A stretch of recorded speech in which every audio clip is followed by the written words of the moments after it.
Coming up on Two-Faced Wrestling Talk. We take a look back at some of the best SummerSlam pay-per-views of all time. In honor of the sold-out G1 Supercard show, we have included interview bites from 9 Ring of Honor stars explaining why the company is gaining popularity. How many Superman punches will Roman throw versus Brock? Our thoughts on the G1, plus much more. WrestlingINC.com brings you Two-Faced Wrestling Talk, the podcast that goes beyond WWE and goes in depth on ROH, NJPW, Impact, and more. Also featuring fun pop culture and wrestling crossovers, listener Q&As, and extended discussions about wrestling topics past, present, and future. Now, here's your host, Kelsi. Hi, and welcome to Two-Faced Wrestling Talk. I'm joined, as usual, by my co-host, Paul. Yep, and we've got a big week of wrestling ahead after a big weekend of wrestling last weekend as well. But before we get to any of that, remind you, if you want to follow the podcast, follow us on social media at TwoFacedPod, or you can find our website, twofacedpod.com. Yep, and that's TWOFACEDPOD. And if you go to the website, that's where you could find all the audio platforms you can listen to us on. And you could find the YouTube link to WrestlingINC's YouTube, where you could view us on, because we've got some cool edited footage on there. Sometimes I'll put pictures. This week we're running some interviews, so you'll get to see the actual footage of the interviews, me interviewing countless Ring of Honor stars, which was a lot of fun, by the way. But before we move on into the week of wrestling, I want to remind you guys, if you follow me on Twitter every week at SuperKicking It, SuperKickingIt, you have the power. You've got the power to pick out my wrestling shirt that I wear every week. This week, the almighty Christopher Daniels, SCU, he won. So, the other choices were Speedball Mike Bailey or the Briscoes. But, overwhelmingly, the votes went towards Christopher Daniels. And he's great, so I'm glad he won, but hopefully the other guys can win in future polls so I could sport their shirts too in the future. 61% Christopher Daniels got. So yeah, follow me on Twitter, and then you can help choose what I'll wear, like next week and in the coming weeks. Well, it's time to give our opinions on the latest wrestling shows, news, and developments. It's time for headlines.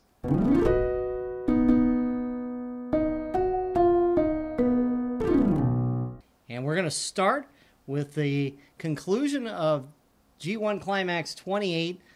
And, boy, the semifinals and the finals, not technically semifinals, I guess, but the last 2 nights of block action and then the finals did not disappoint. No, it was incredible, and I think the closing statement by Kevin Kelly said it best. He said, you know, I've been at WrestleMania with 70,000 people, I've been at Madison Square Garden, but this is my favorite thing I've done in my 28 years in the business. So that obviously said a lot about what the G1 tournament meant to him, what calling it meant, and I think that the English commentary added a lot to the whole tournament, especially when we got towards the finals more. He kind of explained where people stood, and that helped me understand what was going on. So props to Kevin Kelly for a job well done. He actually was just announced for Starrcast. He'll be there. Hoping we can get an interview. We'll see. But great commentary, and the finals themselves was great. Yeah. We were skeptical. Yeah, but Kevin Kelly, I said it during one of the shows.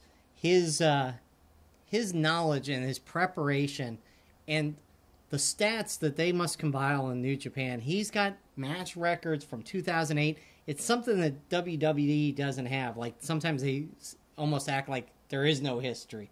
Whereas Kevin Kelly is, like even in, the Omega Ibushi match, Kenny had never beaten Ibushi. Ibushi is the only one to ever kick out of the One-Wing Angel. Just great little tidbits that, like you said, he gives throughout the matches. So, big kudos to him. Yeah, you could tell the amount of work and dedication he puts into it.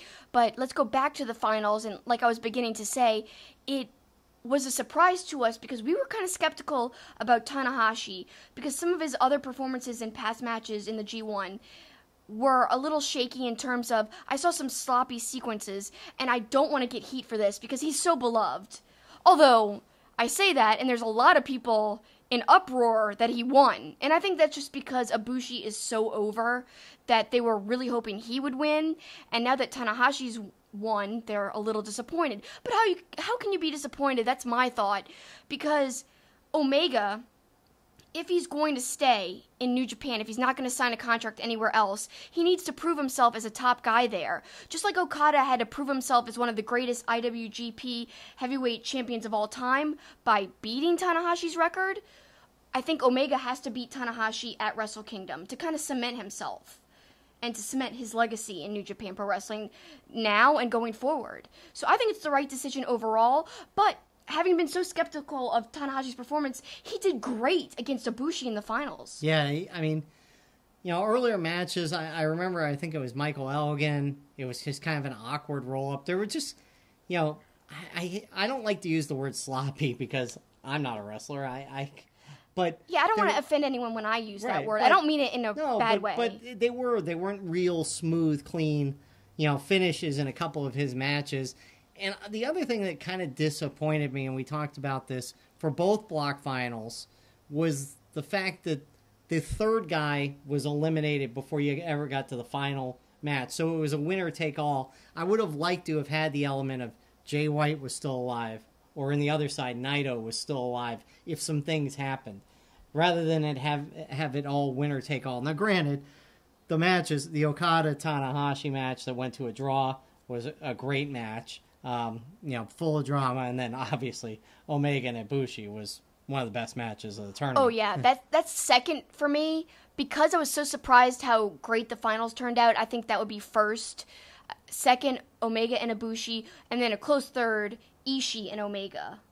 Yeah, that was great. Ishii, I think we said it last week, is kind of the unsung guy in this tournament because he had so many great matches against Naito, against Ibushi, like you said. So, I would say, the Ibushi, Ishii, but the Ishii-Naito match is going to be one that stands out to me. The Ibushi-Omega match was just so good. So, that's going to be one of my favorites from the tournament. There was so much, and it's kind of crazy to think that, a couple weeks ago or whatever, I think it was 2 weeks ago, we were talking about could Kenny Omega go undefeated through the tournament, and then he ended up losing his last three matches of the tournament. I actually, speaking of one of his losses, I really liked the whole Yano and Omega match. There was some interesting spots. I know you groan when I talk about Yano, but I'm liking him more and more. He's just like a hidden gem because comedy wrestling to me is hit or miss, and a lot of comedy wrestling I don't like, but I like Yano's. For some reason, something about it really captures me and draws me in. And I don't care what anyone says. You can @ me on Twitter and complain, that's okay. But we can all agree to disagree. I'm okay with that. I'm a big proponent of it's okay to have differences of opinion and still be friends or still like each other.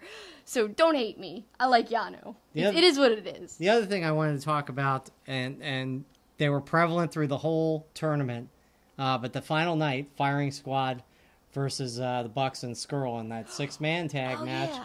And, the storyline going in was that the Firing Squad was going to be on a 3-month suspension, and then they turn around and win the titles. Oh, my God. And not only did they win, but they threw it at the President May's feet. And they're like, we don't give a about those titles. Yeah. We don't give a about any titles. It was awesome. And speaking of Tama Tonga, man, he had a great performance in the G1 in terms of his heel work, his character work. He is so over right now. I think this whole last month has done wonders for him in terms of kind of getting more recognition. Well, and I'll take it a step further. I think the guy in that faction that may have had the biggest boost didn't even participate in the G1, and that's Tonga Loa. He got to show off his mic skills with his introductions. He was involved. He was a great heel. So I think just as much Tonga Loa benefited by what the Firing Squad did throughout this G1. Yeah, I loved some of his intros that you alluded to. I don't know if you call them intros or like mini rhyming raps. I'm not really sure, but I liked it. I thought it was like on the cusp of being corny, but so much so that it was enjoyable. Because sometimes things walk that fine line of being campy, but it's so campy or just on the brink of it that it's good, and I liked it. But talking more about the Firing Squad, even though obviously they didn't have a lot of points, they still made a big impact and changed the whole kind of layout of the G1. the tournament itself, because a lot of things could have been different if they actually cared about points. But they were going more story heavy with all of the people that are a part of the firing squad who are involved in the G1. I like that, and it kind of shows you that New Japan is going towards appealing to a more Western audience more. And I actually talked a lot about that with the New Age Insiders. I was just on their show this week. Find them on Twitter at New Age Insiders. We really had a fun conversation, and they had such eloquent things to say about all these topics we just touched on. Check it out. I enjoyed talking with those guys, and they had ridiculous Roman Reigns and Tama Tonga impersonations that sounded terrible, but so terrible, it was good. So all in all, I would say the G1 was it was a lot of work to watch it, but boy, was it a lot of quality wrestling and thoroughly enjoyable to watch. How do you think, and we're going to talk about SummerSlam in a little while, but how do you think watching SummerSlam will measure up to something like what we just saw?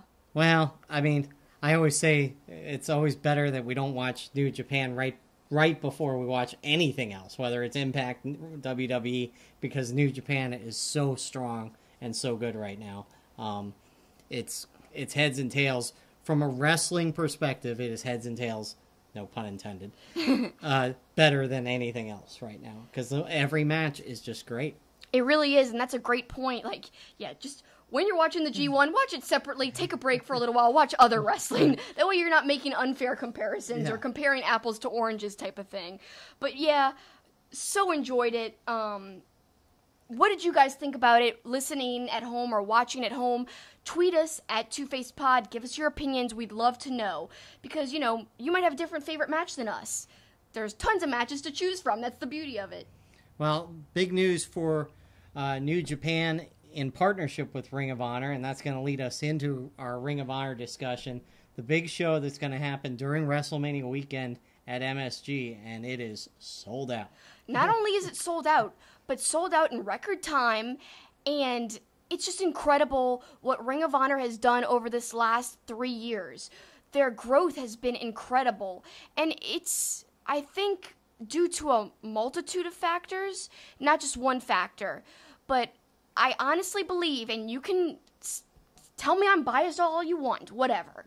I do think the Young Bucks and being the elite are a huge part of what we're seeing right now in the success of Ring of Honor. Oh, no, there's no doubt. There's no doubt. They are the driving force. If I mean, Cody gets a lot of credit too, but it's the Young Bucks. They're the reason Ring of Honor has become as popular as it is.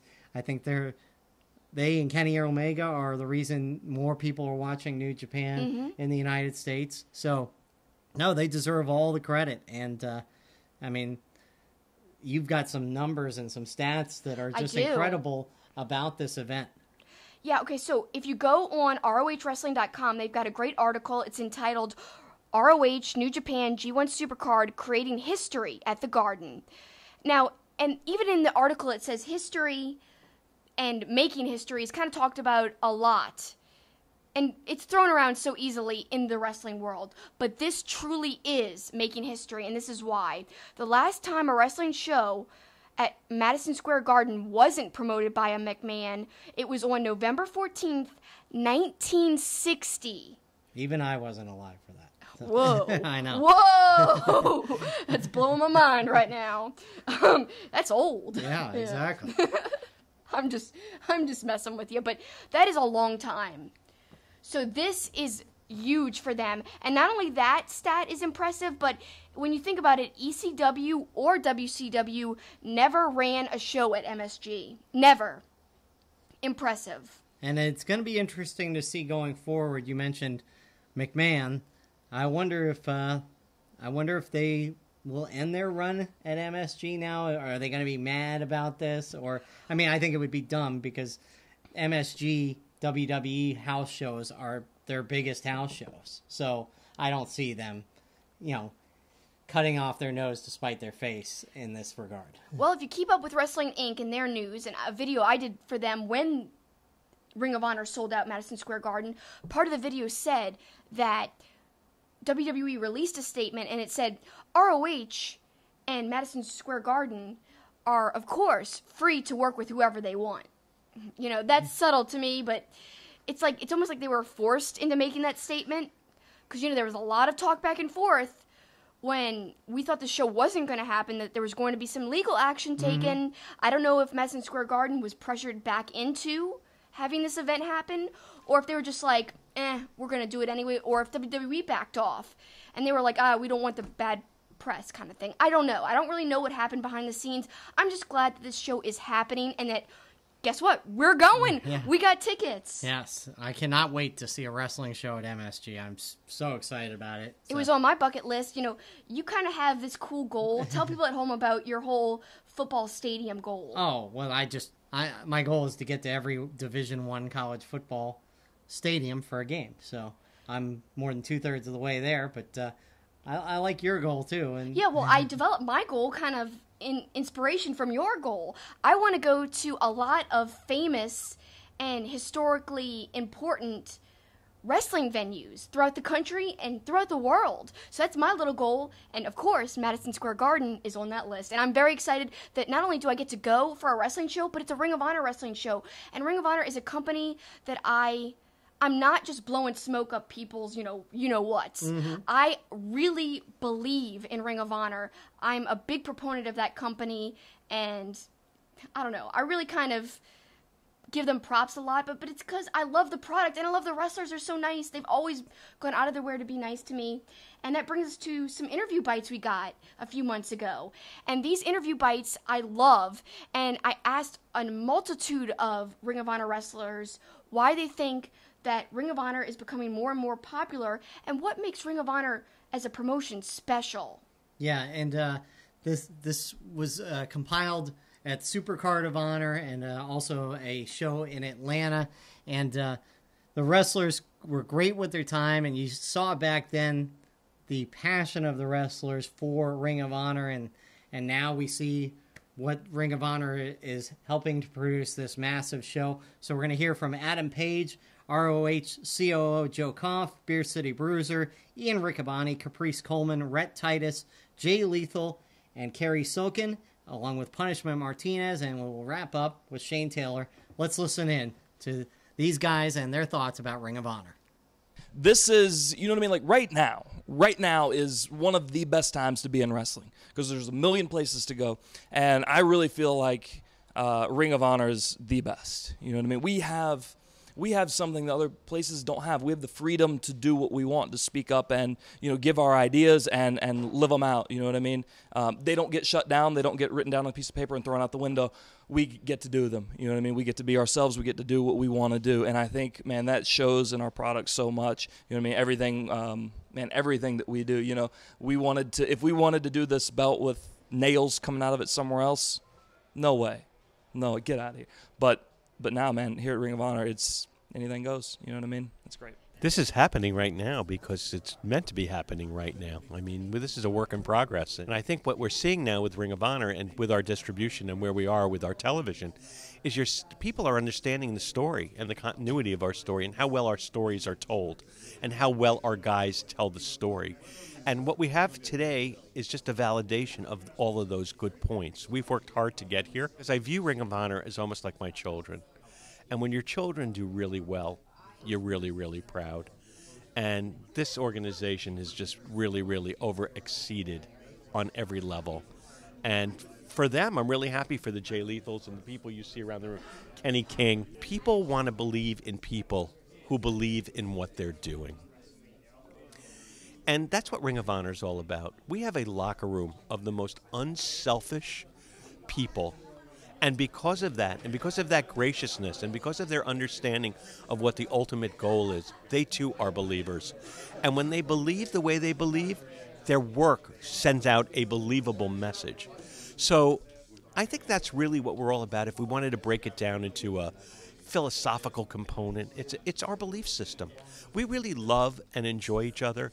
We love what we do. We embrace what we do. We live what we do. And I think, that's really, really important to me. It's the kind of organization I wanted to lead, Every guy goes out and tries to put on the best match they can. And I think the fans realize that.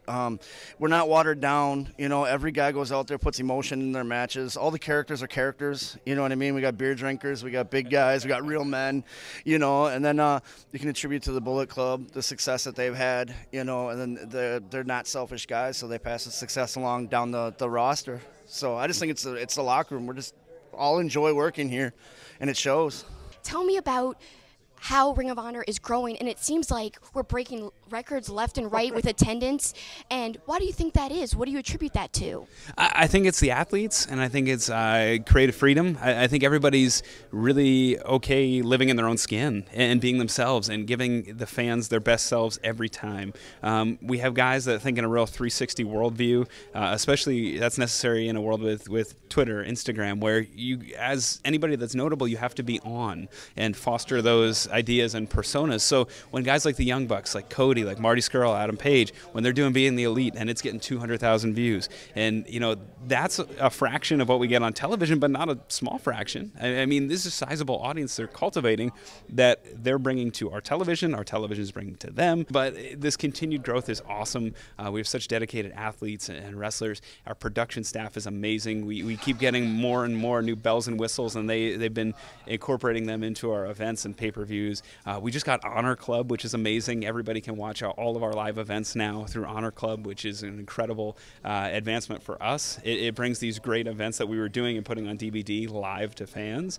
It comes down to the people, the athletes, and the production. Just everybody being comfortable living in their own skin, being themselves, and knowing there's one mission, and that one mission is to get Ring of Honor to continue to grow. I believe because the sky is the limit and the best wrestling on the planet is being undenied now. Ring of Honor is the best wrestling on the planet, and nobody can deny that. Social media is showing it, the world is showing it, and the bigger we get, the more people follow us because they've been for years forced to believe this brand is the best, forced to believe that brand is the best, forced to believe this brand is number one, this brand is number two, this brand is number three. Now with social media now, they're able to make a decision for themselves, and they're seeing that Ring of Honor is the best wrestling on the planet. You're talking to a guy right here who's at the very first Ring of Honor show as a fan at the Murphy Rec Center, where there's probably about 300 people in a sweaty gym, you know, and has lived through every ownership change and, you know, management change and all of that. And to be here today, it's like, wow, like, you know, this is a whole new level. You know, I remember being at the Hammerstein Ballroom thinking, whoa, it doesn't get any bigger than this, but I mean, it's bigger than that right now. The proof is in the pudding. Every time we come back to a place that we've been before, there's more people there, and that proves we're getting bigger and bigger, proves we're putting out something that the people want to see. And the wrestling business as a whole is doing pretty good, I'd say, right? Well, I came to Ring of Honor, not when it first started, but during the first couple years, and I shared the locker room with guys like Samoa Joe, Bryan Danielson, Nigel McGuinness, amazing wrestlers. And then I went away for a little while, at a brief stint in TNA Wrestling at the time. Then I came back and everybody said, well, what's the difference between Ring of Honor before and Ring of Honor now? Other than the names that I mentioned before, we still have great talent on our roster. The Young Bucks, probably the greatest tag team of my generation, our generation. That's an opinion, of course, but I feel like very strongly on that one. So what I'm ultimately trying to say is the talent has always been there. Ring of Honor's done a great job of, for years, having the greatest roster out there currently. This is the man I was talking about, Cary Silkin. Held the company on his back for many years. A lot of us wouldn't be here if it wasn't for this guy. He did a tremendous job of making sure that his roster was always currently the greatest roster around, like I was telling you before. Thank you. No worries. Thank you. Yeah, thank you. Yeah, thank you. Thank you. And Jay Lethal continues. I say he's the best wrestler in the world, but Ring of Honor has the best wrestling in the world, and nothing better than, it's just my opinion, and we know everyone has an opinion, right? But that we have the best wrestler in the world. We're going to prove it once again. Yep. You know, it's like there's an old cartoon. You're too young, Mr. Magoo. I know Mr. Magoo. And how does every episode end? Oh, Magoo, you've done it again. So, Ring of Honor, how are we going to do it again? Oh, Magoo, we've done it again. Ring of Honor lets us be ourselves. They don't force you to be something that you're not or put you in situations where you're uncomfortable. I'm allowed to really express anything that I want in my way. And from front office to the crew, everybody's supportive. And that's why I feel like guys really find their niche when they're in Ring of Honor, opposed to when they're in other companies that they can't really express how they feel or how they want to portray themselves. Tell me more specifically, what about the relationship between Ring of Honor and New Japan Pro Wrestling? Why is that so special and important? Because neither company has a problem with putting their ego to the side, where most companies, they don't want to acknowledge other companies, where Ring of Honor and New Japan are basically saying, no, how about we make the business better and forget about individual priorities? And because at the end of the day, it helps you individually anyway. With the partnership where New Japan stars come to Ring of Honor stars go to New Japan, it just creates more interest, larger fan base, and it helps both companies, and it helps the business grow as a whole, so that everywhere, Japan and the United States, the boys have places to work. I think people are just looking for something different. You know, they've been getting the same thing for years, and when you can bring something else to the table that people like, and is always exciting and cutting edge and, you know, popular, with guys like the Bullet Club and everything that they bring, I think it's just something that they've captured and we've captured as a company. And as long as we continue to keep pushing the bar and keep testing ourselves and keep being creative and fun, it's only going to keep growing. I sure hope so, because I love Ring of Honor. And, you know, if you could pick anybody to work with, any match you could just make in Ring of Honor, who would you love to face right now? Who would you love to work a program with? To have anybody come to Ring of Honor, or do they already have to be on the roster? Whatever you want, just pick Fantasyland. Shane Taylor against Minoru Suzuki. I would love that. Oh my God, he's one of my favorites. That would be great. And since the partnership's there, very possible. Yeah. Exactly. I really loved the match that I had with Hiroki Goto in Toronto for Global Wars. I love that style. I love everything about the culture, about the training, the intensity, the rate, the importance of everything, the feel of everything. So, and that's a guy that I feel would bring out the best in me. So we'll see if I can bring out the best in him. I would love to see that match, but you know, you might get the evil laugh. You got to brace yourself. It's a little scary when you're in the ring across from Minoru. His entrance, the only thing that I can compare it to is watching Taker come out. There's a feeling you get, and it's very rare that you get that with anybody else. So when that's something that I look forward to as well, because that feeling is unmistakable, and that feeling is exciting, and I want that again. Shane Taylor, hopeful to get a chance to go against Suzuki. We actually saw Shane Taylor at a Wildcat show this past weekend as well, performing.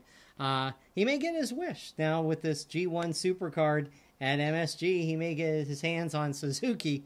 Be careful what you wish for. Yeah, I know. Ah! I can't even do the Suzuki evil laugh. But I told him in the interview, you know, it's scary when you're standing across the ring from him.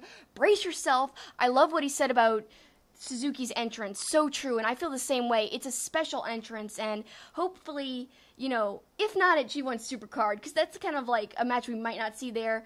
But who knows? Maybe if not there, sometime later in the future. No way these guys, when these interviews were conducted, I don't think they could have ever dreamt that they would be hosting a show at Madison Square Garden on the same weekend as WrestleMania. With over 10,000 people? I don't think so. No. I mean, they knew that they were getting bigger and bigger, and that they all believed the company could continue to grow, but this amount of growth in such a short time, man, it's impressive.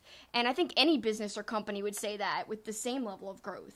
Well, let's check in with some of the weekly programming with Ring of Honor and our guys. Yeah, my boys, my favorite boys. Now that they have a new name. The Bouncers. Yeah, Brian Malonis and Beer City Bruiser.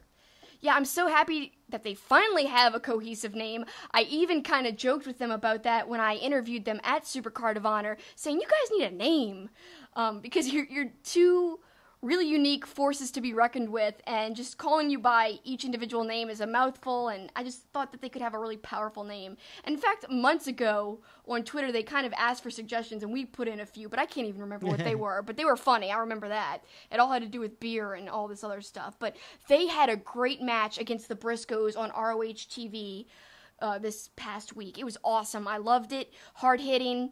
Of course, spoiler, they were not successful, but still check out the match anyway. And it's funny, I was tweeting with you today about wanting to watch that match, and it auto-corrected Briscoes to bed sores. I was like, I want to quickly watch the Bouncers versus the bed sores. People were having a field day on Twitter when I posted that picture of that autocorrect. And they were like, the bed sores, that's what they should be called after facing the Bouncers. Well, Brian Malonis had said, even back at Supercard of Honor, that they were up for any challenge. Let's hear what he had to say. Yeah. Of course we want the Briscoes because they're the tag team champions, and we want the gold. Yeah, line them up. Line them up, we'll set them down. Bucks, Machine Guns, Briscoes, whoever. Line them up, we'll knock them down. Yep. I can't wait to see you guys knock them down like dominoes. That'll be awesome. Well, another takeaway is obviously we're building for a Colt versus Bully Ray match. Yeah, the ROH TV episode kind of ended with a multi-man tag match, and Colt rushed in to help Cheeseburger against Shan Taylor, Punishment Martinez, and Bully Ray. And of course, they've been teasing this tension between Bully Ray and Colt Cabana, and also the announcers in general, and basically all good people at Ring of Honor versus Bully Ray, because he's been like a super heelish heel. And I like that, because Bully Ray's so good at that. Of course, I love when Ian's screaming, "He's disgusting, this is disgusting, this is terrible, oh, he's garbage." It's amazing. I love when Ian gets so disgusted by him, but Colt ran in and the crowd went wild. So it's awesome to see the crowd so into Colt, because he's not been wrestling for Ring of Honor lately. No. He's been doing commentary with Ian, which I love as well, but if they're building towards a match, I'm excited to see him back in the ring for Ring of Honor.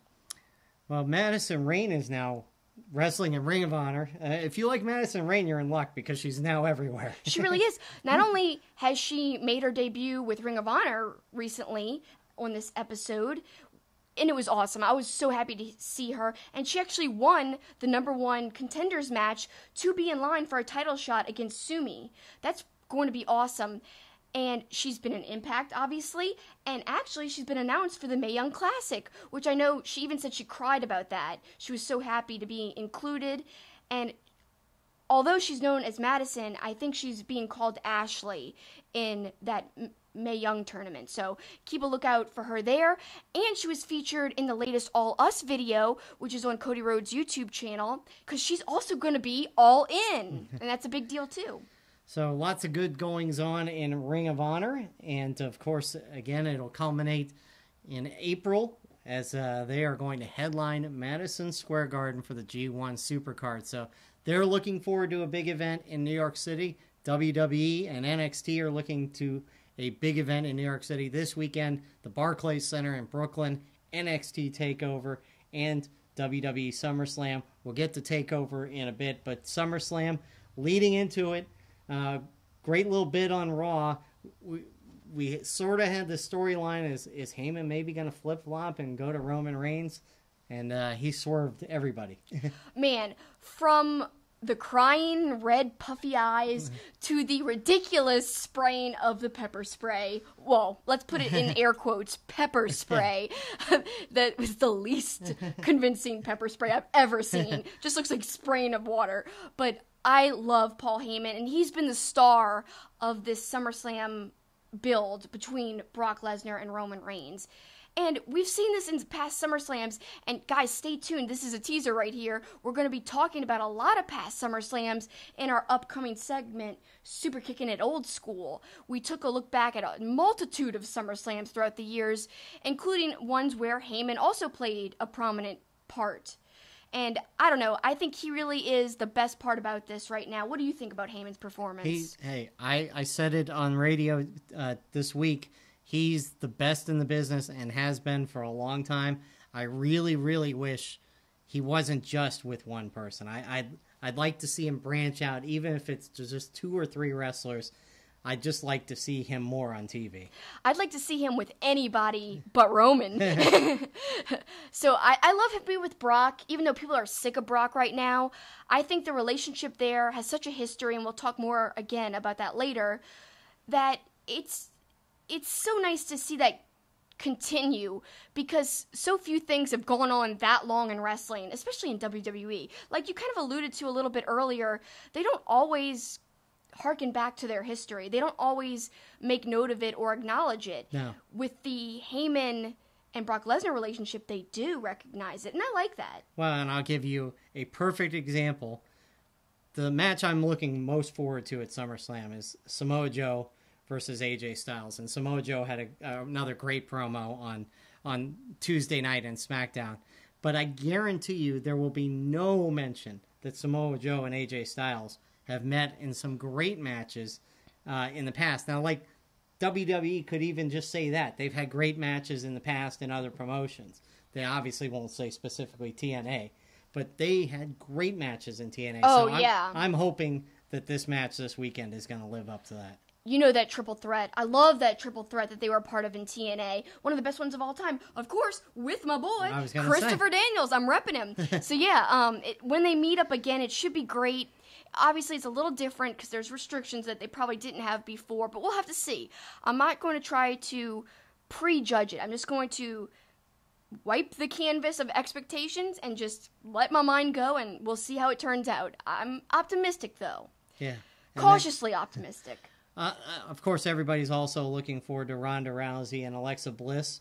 Ronda was great for a different reason this week. So yeah, they had Ronda open up Raw and come out with a heartfelt message in support of Natty, who in storyline's one of her best friends, who might be her good friend backstage too, but in the story, she's her best friend. And of course, unfortunately, Jim Neidhart passed away this week, and it's so sad, and Natty's always been a favorite of mine.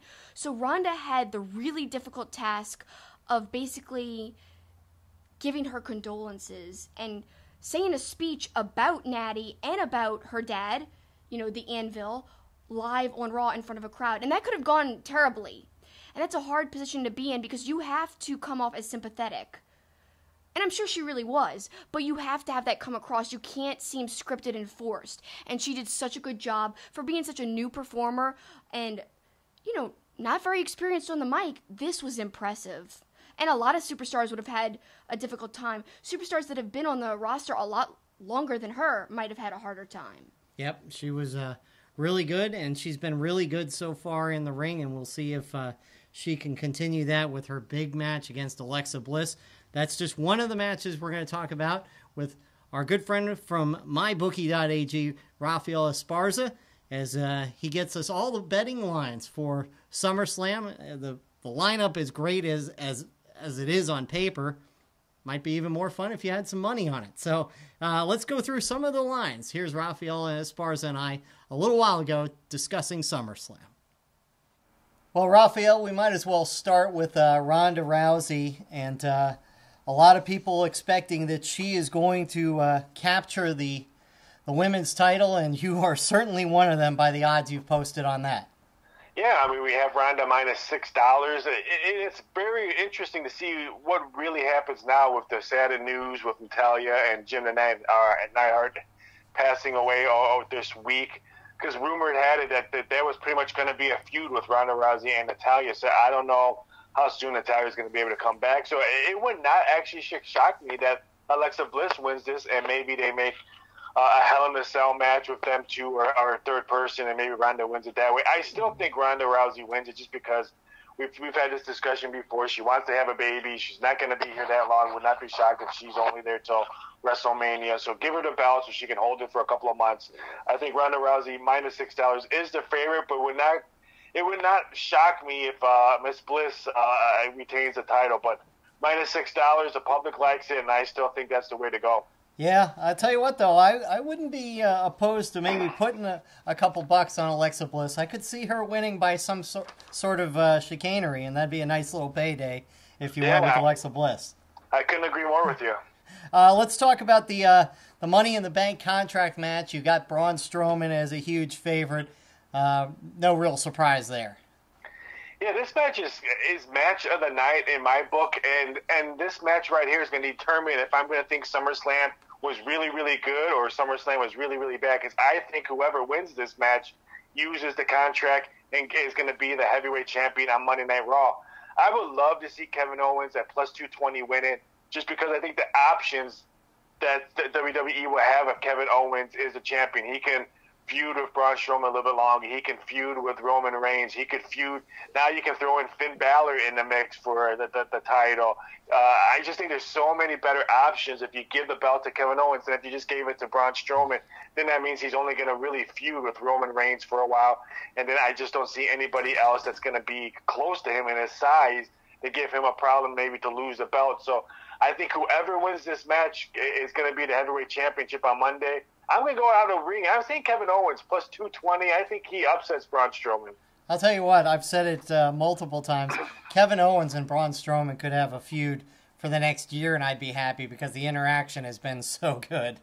Well, you said you thought that might be the match of the night. I want to take you to what I think is going to be the match of the night. AJ Styles and Samoa Joe, and you've got the money pretty close on this one.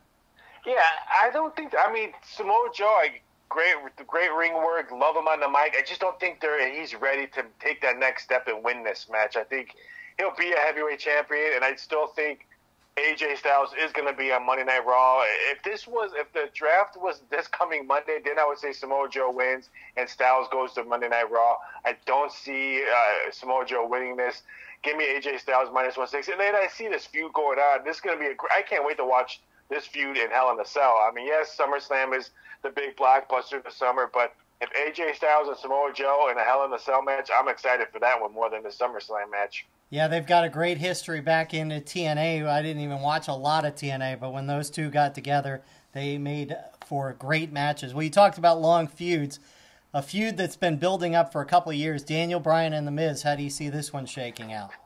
This one seems kind of not lost, but I just don't see the oomph on it, which everyone thought it was going to be. I think The Miz wins it. He's the hot guy on the roster of the TV show, Brand New Dad. I just don't see him losing this match. I think Daniel Bryan will maybe get his revenge, maybe at Hell in a Cell, maybe at a WrestleMania event. But I just don't see Daniel Bryan win this match. Just because I still don't know what's his contract going on. His contract is up. People don't know if he's going to re-sign for that full-time contract. So I think right now, if The Miz being hot, I love The Miz on the mic. I think he could be that next John Cena person to carry the torch. I like The Miz in this spot. Give me the minus 135. I know the crowd wants Daniel Bryan to win. I know they want that revenge spot, but I don't see it happening here. Give me The Miz minus 135 on the show. All right, let's get to the Universal title match. I think most people assume Roman Reigns is going to walk out of SummerSlam the champion, and by the numbers, you would agree. Yeah, I mean, it's no secret Brock Lesnar is going to UFC, but I heard that he has a meeting coming up really soon about his WWE future. I mean, if you're Vince McMahon, wouldn't you love for marketing and advertising if Brock Lesnar is fighting DC Cormier in a UFC ring and he's still the heavyweight champion of WWE? Talk about great marketing and advertising right there. I don't think that happens. I think Roman Reigns wins this match at minus $3, but then he loses it quickly, and whoever wins the Braun Strowman match. So I think Roman Reigns will be the heavyweight champion, just like in when he beat Brock Lesnar before. He loses his belt really quickly. And I like the props that we just put up over at MyBookie that I posted early this morning. You can bet the over-under. How many Superman punches? 5.5. I had to make a stipulation that he connected, not thrown, because a couple of times I watched a couple of matches that he missed on Brock Lesnar, so I didn't want people to say, well, he threw it, but he missed. So over-under 5.5. I still like the over on that one. And you notice it's going to be a bloodbath. You know there's blood going to be on there. So I had to put something on there. Will either Lesnar or Reigns show blood in this match? Yes is minus $5. So maybe do a little parlay. Roman Reigns, winner minus $3. And yes, we'll see blood minus $5. I love the prop bets. I think those are going to be as popular as anything for this show and for most of the betting going forward. I do want to ask you, just talk about MyBookie and what kind of promotions we got going on as we head into football season. Yeah, we got some great promotions going on. I think it's a $1,000 sign-up bonus. If you sign up put in a deposit, they'll match it up to 50% as of right now. They'll probably change when football gets closer. We have the 25% reload bonus right now if you already have an account right now. And if you're looking to bet these wrestling props, just go under wrestling and you have all the props on in there. If you want to follow any of the line movements on the wrestling stuff, you can follow either myself at VSI Doc Sports on Twitter, or you can follow Bet Celebs on Twitter that does all the pop culture and the wrestling stuff on there for line movement and all that. So it's a great way to stuff like that. But Yeah, my bookie's doing some great stuff, especially on football right now. You have total season wins still going around. I can't believe week 2 of preseasons this week. College football is just around the corner. It's going to be a crazy time for us over here at my bookie. Well, it's great. And remember, if you don't have an account, you can get one using our promo code, KICKIT, and get signed up and help out the show. Raphael, it's going to be a great SummerSlam. I hope you get a chance to sit back and enjoy it. We certainly will, and thanks for joining us once again. Not a problem. Thanks for always having me on, and don't forget to use that promo code. KICKIT. KICKIT. Yeah, don't forget to use that promo code up there if you want to sign up for my bookie. Just use that promo code, and you can jump on all these wrestling stuff, and then you can also jump on all these football stuff. Great time to sign up at my bookie right now. Yes, it is. Thanks a lot, Raphael. Take it easy, guys. Well, you know, people sometimes complain about WWE programming and WWE pay-per-views, how sometimes they're hard to sit through and watch. Well, why not make it more interesting and, like you said, when we went into the interview, more fun and place some bets? Then you're actively invested in what's happening, and it'll make things a lot more interesting. So the way to do that and to support our show, so if you love our show and if you're going to bet anyway and you want to make it interesting, go to mybookie.ag and sign up. And when you sign up, there's a little place where you can enter a promo code. Enter the promo code KICKIT, KICKIT, and that benefits us, Two-Faced Wrestling Talk. If you, again, type in the code KICKIT. We would love it if you did that. Really would help us out. And I think you'd have some fun. And you could make money. And I think with the prop bets, that makes it even more interesting. Over-under on the number of Superman punches that connects. He's putting the number at 5.5. Over. You're going ridiculous amount. Ridiculous. And I don't think there's any way that there's not blood in this match. So yeah, you can see by the way he put the big odds on blood that blood is likely. Yeah, I mean, it was in their WrestleMania match. Yeah. And I think in their WrestleMania 31 match as well, not just the most recent one, but even going back that far to their first meeting. So I expect it here. So again, get on mybookie.ag and enter the promo code KICKIT, and you can participate in all the SummerSlam fun. But before SummerSlam, of course, is NXT TakeOver Brooklyn number 4. And really 5 great matches. Not much on NXT's TV show other than setting up the Shayna Baszler, Kairi Sane match. And you loved the Kairi Sane submission move where she looked back at Shayna Baszler. She looked back and she pointed right at her. I really liked that different side of Sane. It was really cool, and I think we're going to see an awesome, even, let's say, brutal match possibly at TakeOver. Another thing I'm looking forward to is EC3 and The Dream. It's going to be great. Velveteen Dream's on fire. He's one of the best characters that they have in NXT. And I love his ridiculous jean jacket and jeans and fanny pack. A lot of people on Twitter were saying it was an ode to Scott Hall or something, possibly. Because it really did. He looked like him. Yeah, EC3 calling out the fanny pack. TakeOver is going to be awesome. Gargano Ciampa. I know we've had a bunch of those. But look, they're great together in the ring. I know circumstances have forced this to happen, but it's going to be a great match. Yeah, it'll probably be pretty good. A lot of people are excited about it. Me, I'm just not as invested in them.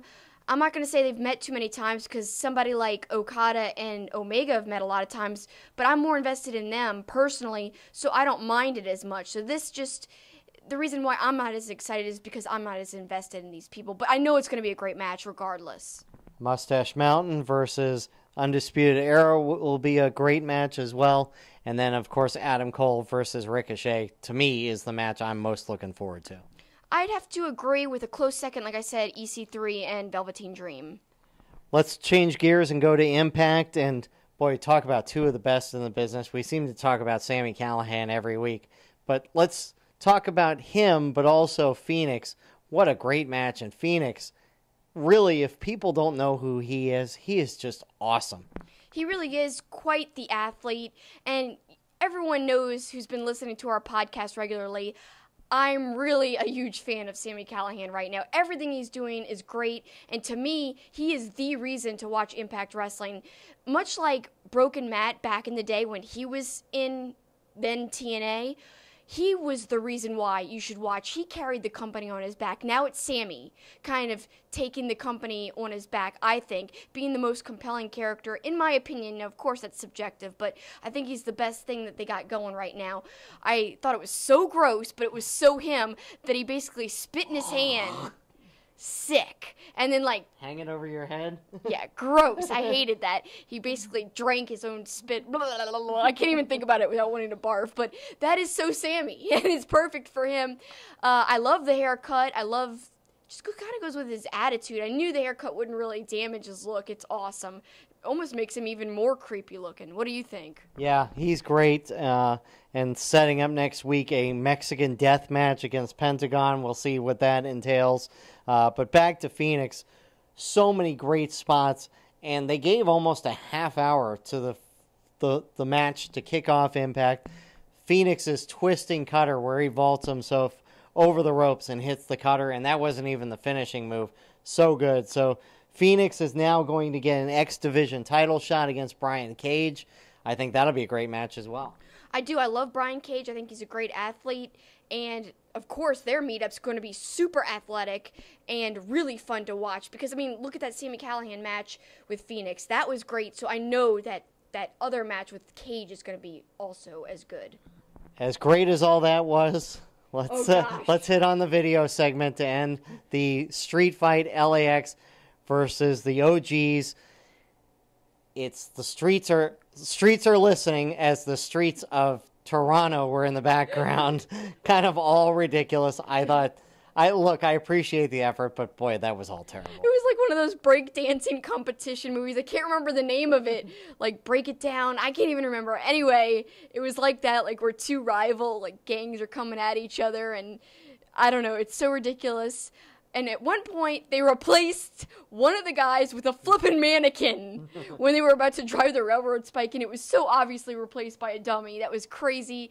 I did like the end, though. I liked the end with Conan. I think, that was kind of powerful.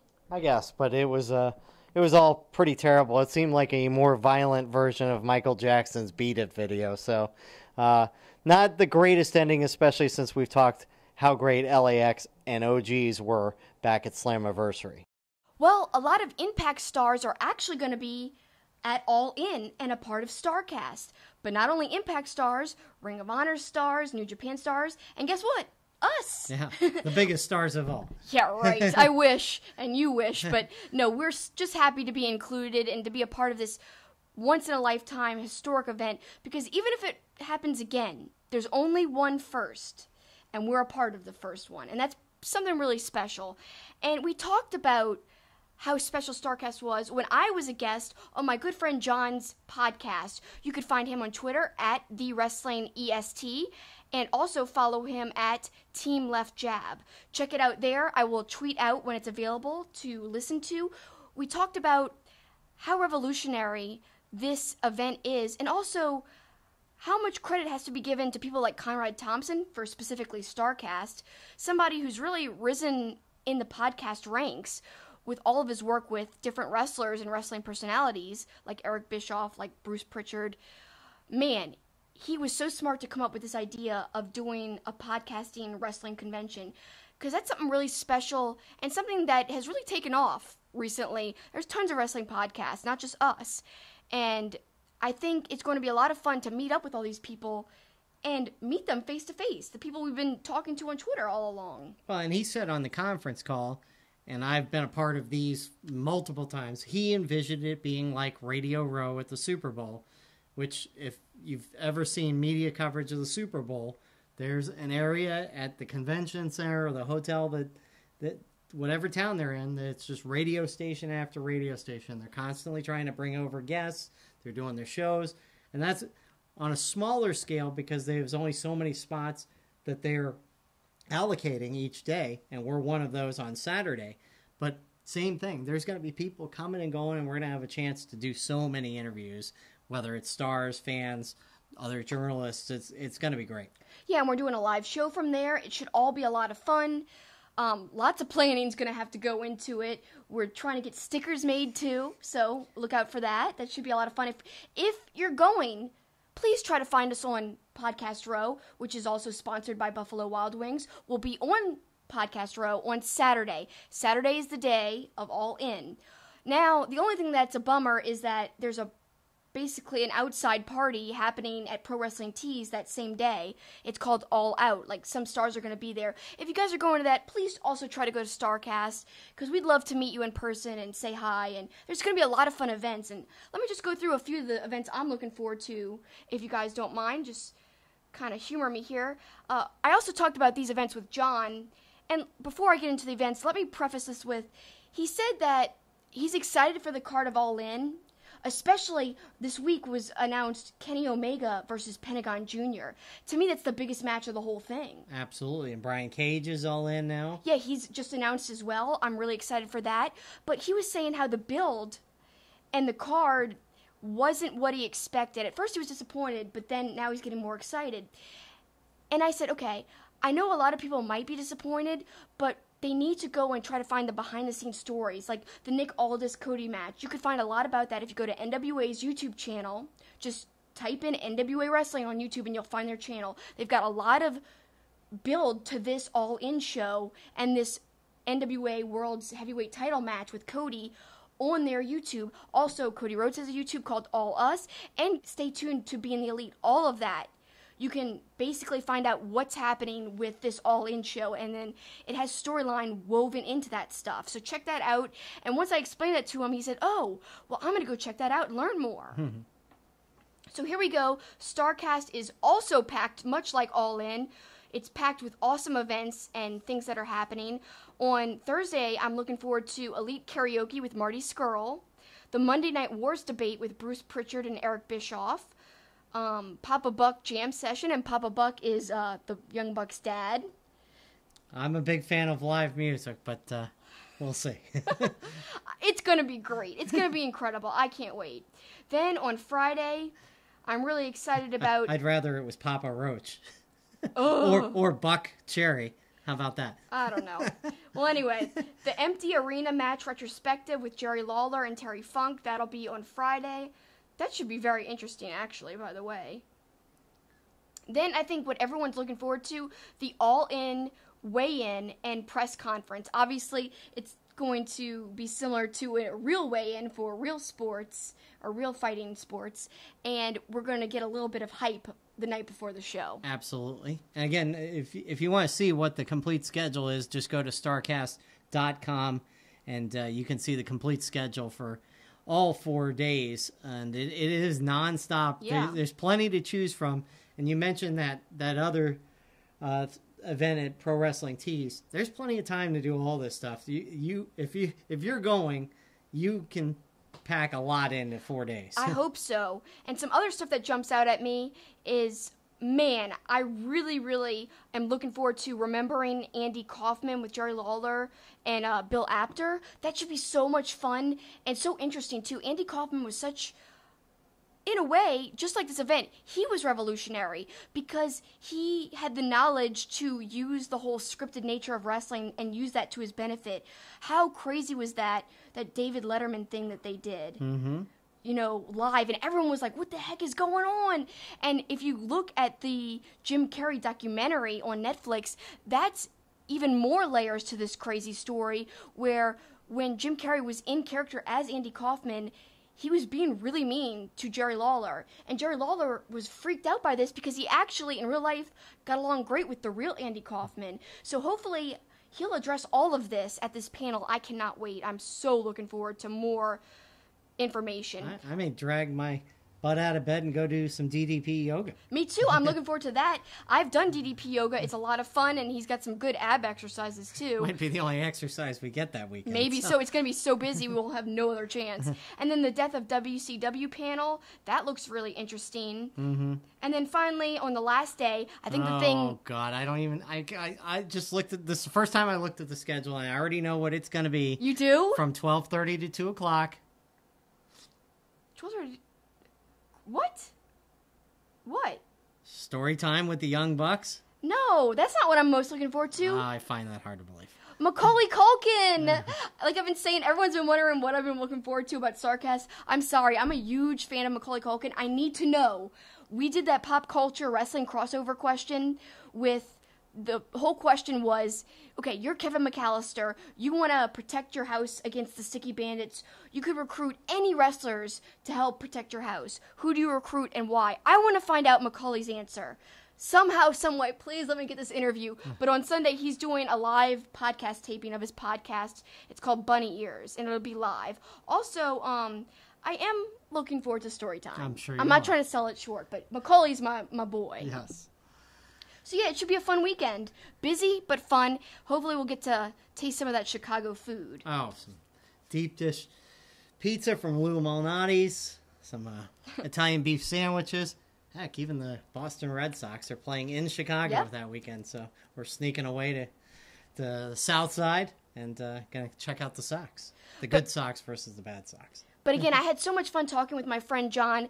Check him out at the Wrestling EST, and keep tuned to my Twitter at SuperKicking It, because I will tweet out the link to the interview. I had so much fun talking to him, and we really went even more way in depth than that about why All In is important in terms of wrestling popularity and the non-WWE wrestling scene being at the highest popularity it's ever been. And I think it's a lot because of this event and the Bucks and Omega and Cody.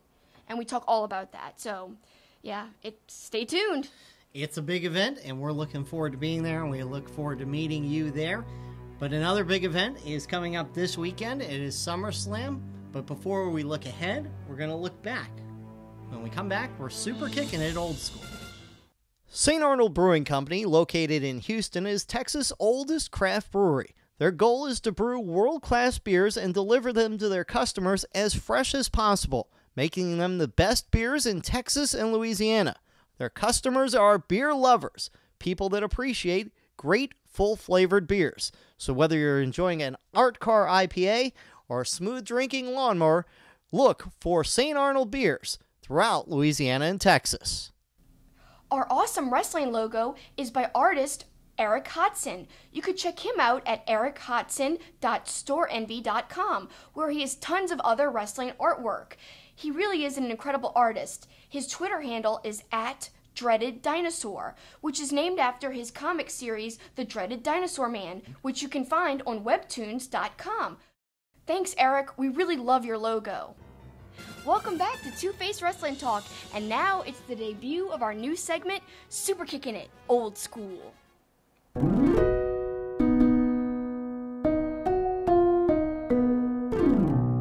Okay, and now this segment, when we do it sporadically, we're going to be looking back at old matches in wrestling history. It doesn't have to be specifically WWE.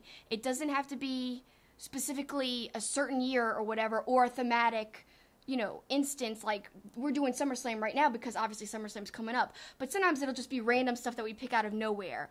But this was obviously perfect to focus on this week. But it could be from any year, but the whole rules about this segment is it can't be from this calendar year. It has to be at least a year old. That's my rule I'm making. But for this, we've looked back at a couple of SummerSlams. We've looked back at SummerSlam 2000, 2001, 2002, 2008, and 2013. Now, we picked these because we kind of looked at several rankings lists to just get a sense of what people thought were the best SummerSlams. I've seen most, not all of them. I know there was a stretch where I missed a couple.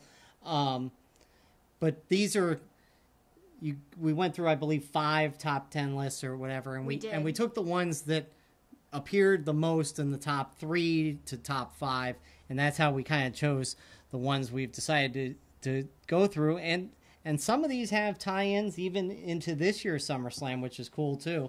But we released a poll as well. So yes, not only did we look at lists, but this poll, we wanted to gauge what our listeners thought was their favorite or the best SummerSlam in history. So we said, okay, so in honor of the new segment, which SummerSlam do you think is best? Vote below. Feel free to elaborate. The reason why we picked them, like we said, were because they appeared on so many top 5 lists. If your favorite isn't listed, we said to leave it in the comments. So we listed 2002, 2013, and 1992. Now, let's preface this with, we did not watch fully 1992. We started to watch some of it, but that's just not one of my favorites personally. Looking back, it didn't capture me, but I understand why it's important and why it's one of the best of all time. Well, the spectacle of it, first of all. Of course. And where it was. Yes, and did have some great matches. Yeah, Ultimate Warrior versus the Macho Man. That was obviously the marquee match, and being at the old Wembley Stadium, I mean, it was a spectacular venue, but the card as a whole, as we went back to look at it, we're like, Some of the early matches, they were like, Whereas there's a lot more stacked SummerSlams that happened way later. And that's just how wrestling became more of like a spectacle as it got like later and later. Styles of wrestling changes, and sometimes when you're watching old wrestling, to me, it's like watching a black and white movie. You have to be in a mood to do it.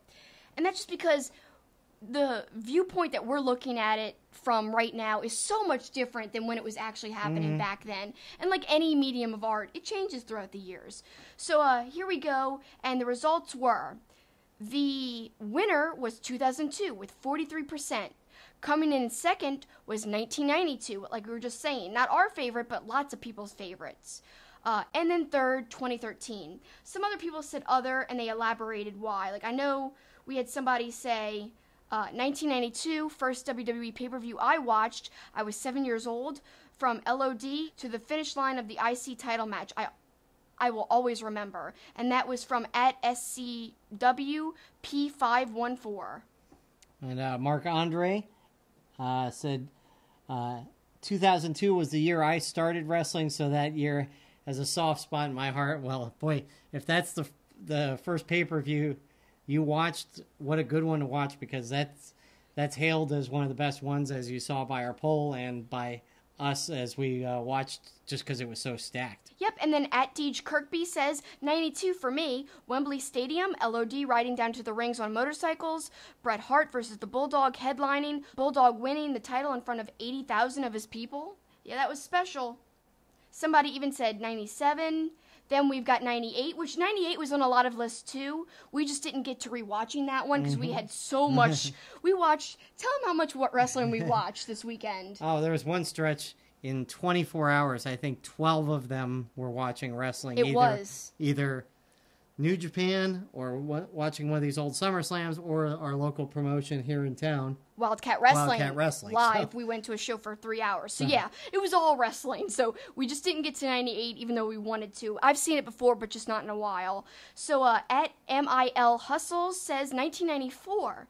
It was the year I became a wrestling fan, and I loved the new generation. Kevin Nash and Scott Hall were and still are my favorites. To be a kid again. You're getting the sense that a lot of people are nostalgic. Are nostalgic because this was when they kind of were getting into wrestling.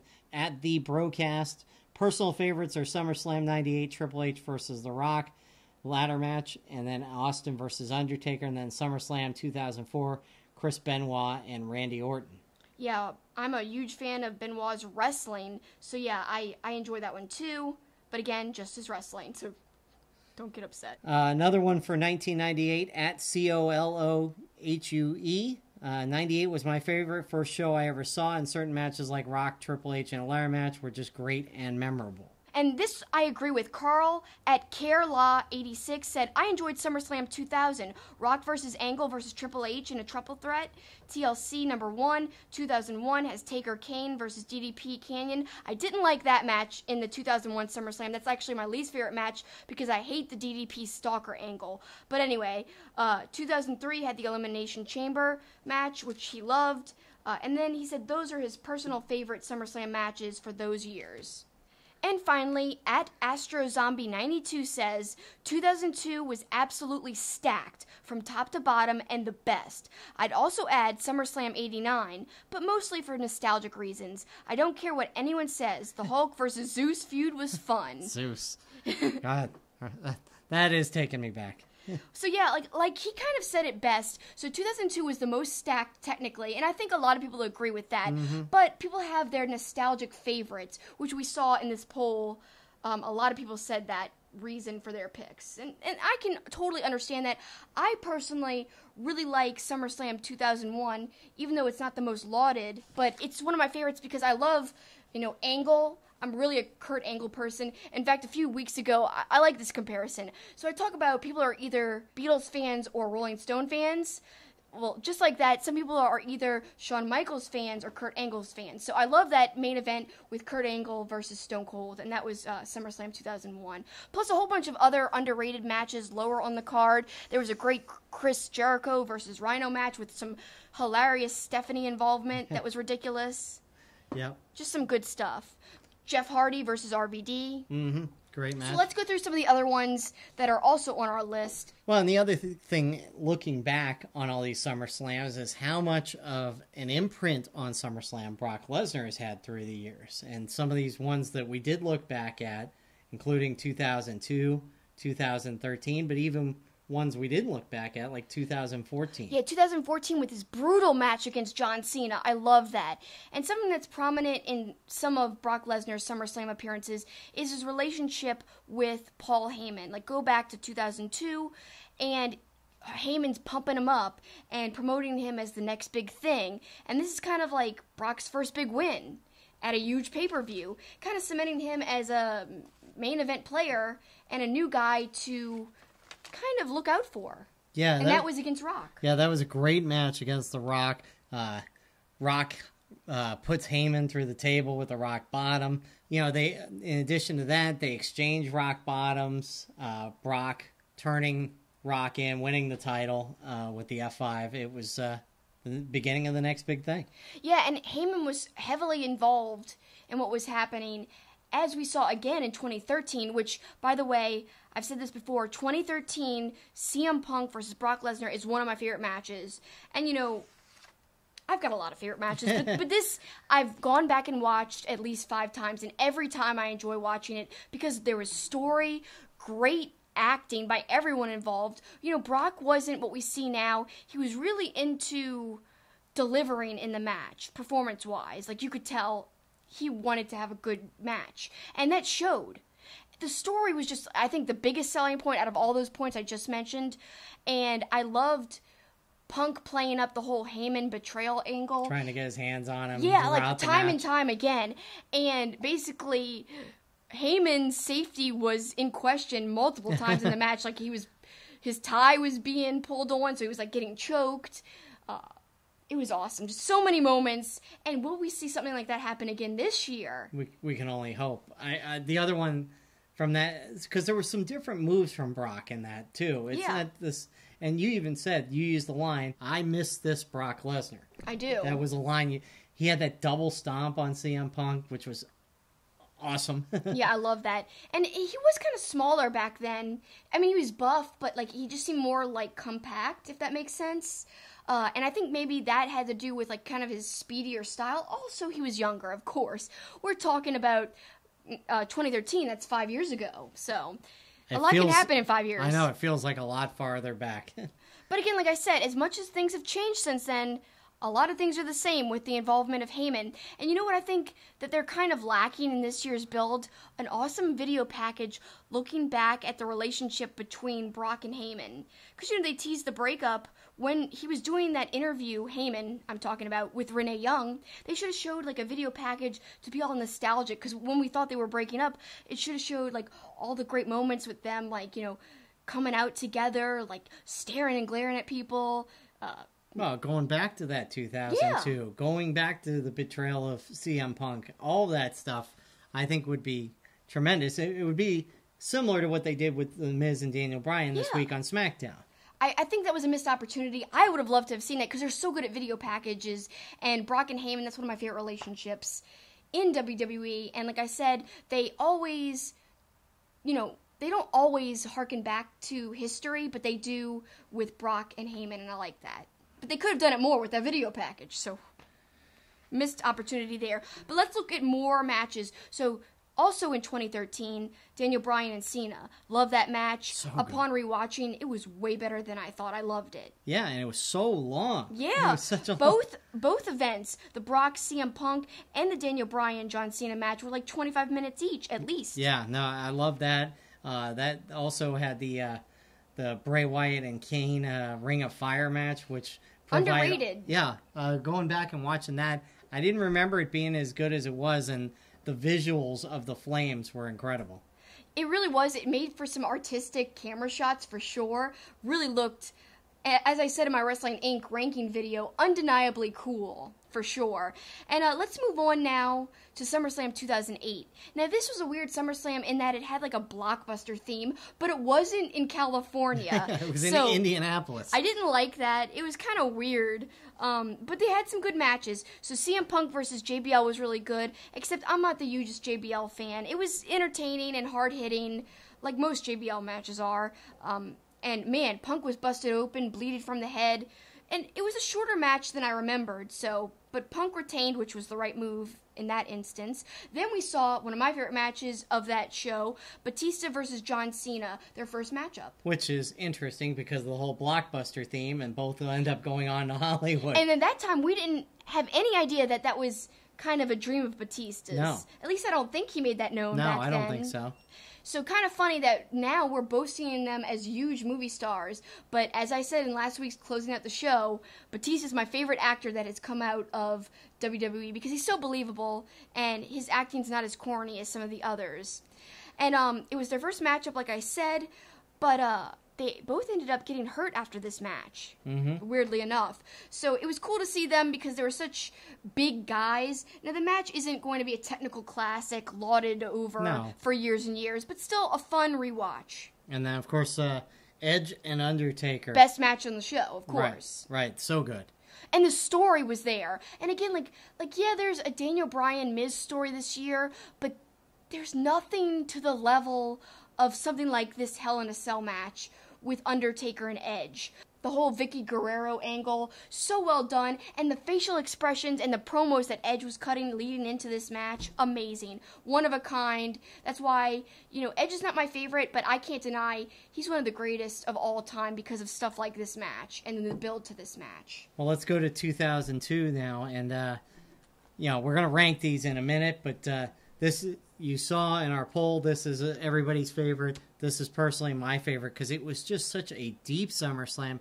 I mean, you're going one of the earliest matches in the show was Rey Mysterio and Kurt Angle. And then you've got Jericho and Flair. And again, we're still talking the first hour of the show. I mean, it just keeps getting better and better. Like I said earlier in the show, I like Chris Benoit as a wrestler, so he faced RVD. That was amazing. Shawn Michaels versus Triple H, as you mentioned. People love that match. They talk about it as one of the best matches ever. Shawn Michaels coming back after such a long time and having that match against his good friend. And the story was there, too. Again, some common threads we're seeing when we're looking back at these SummerSlams. Story. Right. Story was so important in all of these high-quality matches. Is the story the same level for Brock and Roman right now? It's the history's there. It's deep, but, obviously Triple H and Shawn Michaels go back so much farther. But that was just such a good match. But we had a discussion during the match that I thought was interesting because of the blading. Yes, let's talk about that. And was there too much blood? Neither of us is the squeamish type, so let's preface that. I've got no problem with blading and bleeding, but it almost was just over the top, which was kind of prevalent in that time. And like we said, we were just talking about it a few minutes ago, wrestling changing over time. And basically, something that seemed appropriate back in the day may not feel right now. So, looking back, the chair shot that caused Triple H to be busted open, which in actuality was him bleeding, I'm sure, it just looks so absurd that he's bleeding that much over a chair shot. Whereas, if he was his head was rubbed against a steel cage, that would be more believable to me. But just being hit in the head with the chair, I don't know. Maybe if it was an elbow or something, I could see it more so. It just seemed like an absurd amount of blood, that it wasn't needed for the match to be great. The match would have been just as impactful without the blading, in my opinion. I'll tell you what else was great in that match. JR. Oh, yeah. That was JR in his prime and when he was so great. Just so descriptive. After the sledgehammer shot, saying that Triple H is going to rot in hell. Oh, God, that was amazing. And, this is the JR, like the Brock I love, the JR that I love. So, we've been critical of him. Right. But with that the reminded, New Japan stuff. Right. Which I think that criticism was justified. I do, because I'm not taking anything away. He is a legend. And pay-per-view calls like this are the reason why he's a legend and should always be respected. Look, he's the soundtrack of the famous Hell in a Cell match. Mm-hmm. You know, all of those great Rock, Stone Cold Steve Austin matches, the rise of Undertaker's prevalence. He and Jerry Lawler, you know, are as much a part of that time as Rock and Triple H and all those guys because they were so instrumental. But I do want to hearken to something about how things change and perspectives change. That's going to be my closing out the show. Something that happened on one of these pay-per-views that we're reviewing that wouldn't fly these days. Yeah, definitely. So now let's go to SummerSlam 2000. And of course, this was the insane spot by Shane McMahon, like falling off of the Titantron thing. And oh, that was crazy. Like, okay, so I've seen him jump off the Hell in the Cell. I've seen him do so much crazy things since then. But you know a spot is impactful when even after seeing it multiple times, you still cringe and, like, go, oh! You know, and it scares you. That's what that was like, seeing that again. I still jumped, I still cringed, and it still holds up to this day, and it's still scary. Great match between Y2J and Chris Benoit there. A 2 out of 3 falls match. Kind of a brutal match there, too. Hard hitting, and it started fast, too. I loved it. You know, that feud, we were asked about some of our favorite feuds last week, and that was a choice. I picked that as one of my favorite feuds out of the choices that were provided. I love whenever Jericho met up with Benoit because they were friends in real life, and whenever you're friends in real life, hearkening to what we were just talking about with Triple H and Shawn Michaels, usually friends hit the hardest, and they want to perform the best when they're working together. So that really comes across in their matches together, I think. Of course, the TLC match, the dawning of a new era, and boy, some of the spots, I still to this day, same thing. Jeff Hardy going to the top of that ladder, and that ladder wobbling like, oh my God, I'm thinking, oh my God, the disaster that could happen here. Matt falling into the table and his head being like close to the barricade, and Lita getting speared basically into the edge of the ladder that was laying on the ground. Yeah. Insane. Just insane brutality, and they set the stage for so many other great matches with the Dudleys and Edge and Christian and the Hardys. First of many great TLC matches. Kane versus Undertaker. That was okay. Yeah, the Undertaker, the lamest of his entrances when it wasn't the dead man. It wasn't the cool American badass at that point. It was just kind of him riding a motorcycle in to some sort of generic music. But the main event, Triple H, Angle, and Rock with all sorts of crazy layering of storylines. Yes. I love it. I love the involvement of Stephanie. I love this Kurt Angle. You know, I don't know. Just everything was so well done.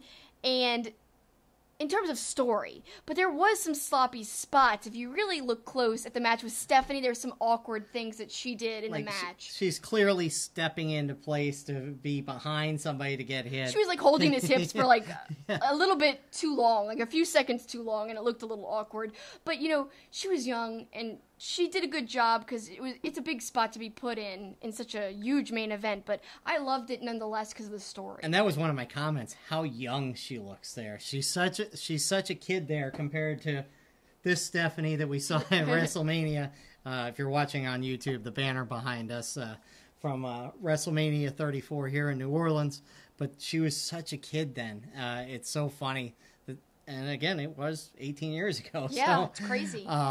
And then something I pointed out to you, I remember thinking it back during that time, how Rock was really one of the innovators of coordinating that hip slap and the punch to make it sound like, you know, you're hitting full on. And he was really one of the innovators of that.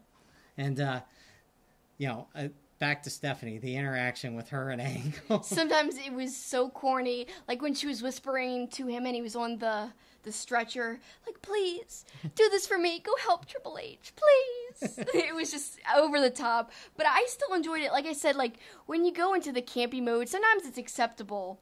And, you know, back then, things were campy a lot more, I think. So I liked it for some reason. It worked in that instance. It's funny to laugh at. Finally, let's touch on 2001 a little bit. And let me say this. Okay, so 2001 always gets overlooked, but I've always liked it. And I really like it because I was saying earlier, Angle versus Stone Cold's the main event. there was a lot of good undercard matches that don't get enough props. Like Lance Storm faced Edge and had a really, really good match. That's underrated as heck. And then they combined the a championship when Tajiri faced X-Pac. I thought that was good. Just a lot of stuff that people just totally forget about.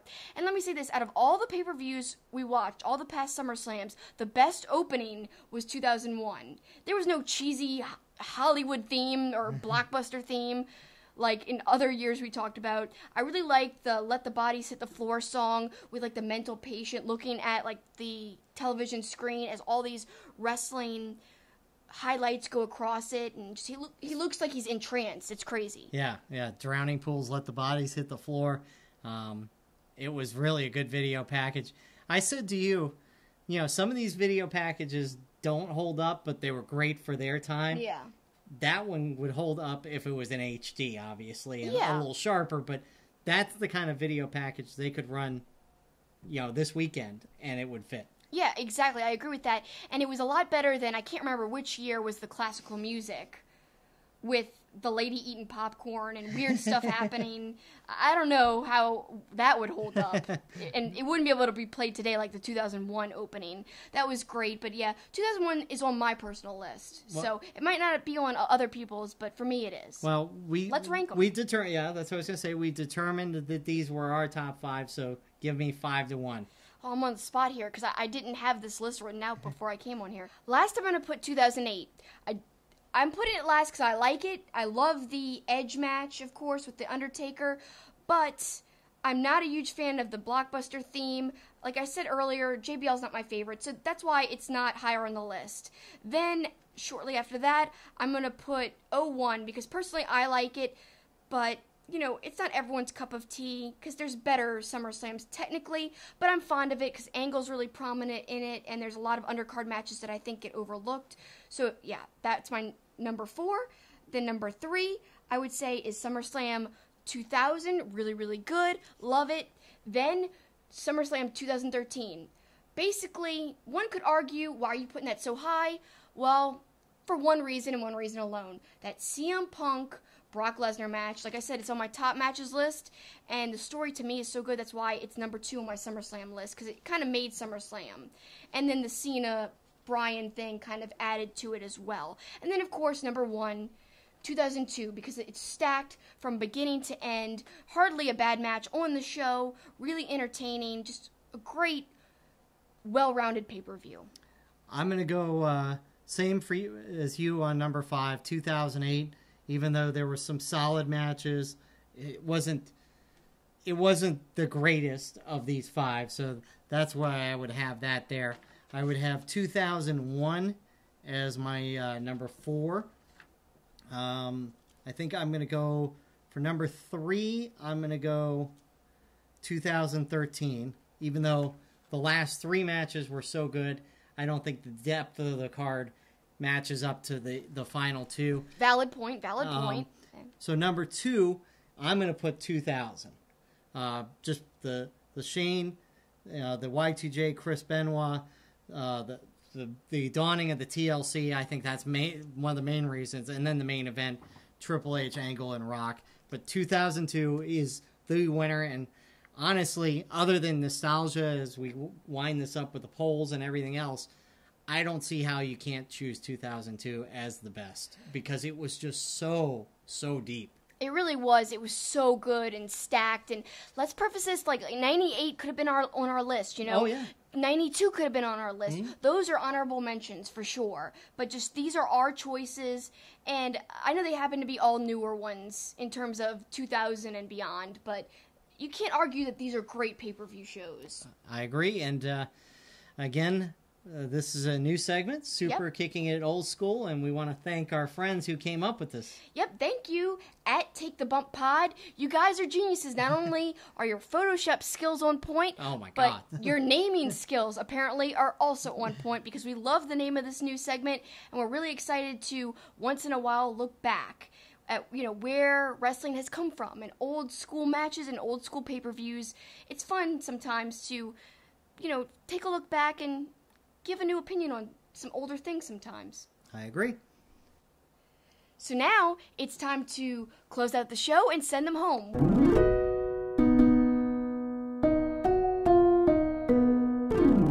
What do you got, Paul? Well, we talked about all those SummerSlams and how we made mention to Triple H and HBK and the blading and the blooding up of their faces and how it was kind of over the top, but it was kind of a different time.